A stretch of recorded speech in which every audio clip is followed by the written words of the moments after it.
Hi everyone, it's Chloe from Bullet Journal by Chloe, and today I'm going to show you how to customise the box that comes with your journal. I'll be using the traveller size box, but you can use any box that you like. You'll need a box, a glue stick, a pen, I'm using acrylograph, some washi tape, some paper and some scissors. To start off with, I'm gluing the top of the box and I'm going to stick down a sheet of white paper.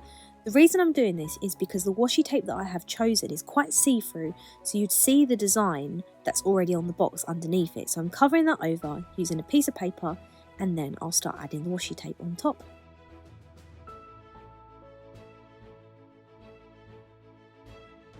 Using your chosen washi tape, you're now going to cover the whole box using strips. You don't have to cover the box using washi tape, you could just draw straight onto the white piece of paper. Or you could decide to paint on it, it's completely up to you. But I'm going to be using washi tape to add some colour to my box. Once you've finished this, you can either chop the excess pieces of washi tape off using a pair of scissors and stick down the tiny bits that are hanging off over the edge, or you can simply just push all of it down. You don't have to chop it off, it's completely up to you. Now my box is completely covered, I'm going to start designing what I would like it to say on it. I'm going to have my name, Bullet Journal by Chloe, written on the front of the box. First of all, I'm going to do a sketch in pencil and then I will go in using pen. I'll be using the acrylographs on my box. A little tip with the acrylographs you might be able to see as I've just done the bee there.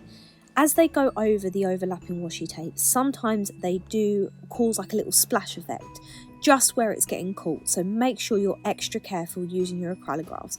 Also, make sure you give enough time for it to dry. Because it's on top of the washi tape, it might take a little bit longer to dry than normal. To keep with the arch and olive theme, I'm going to add some floral design patterns to my box at the top and on the bottom as well.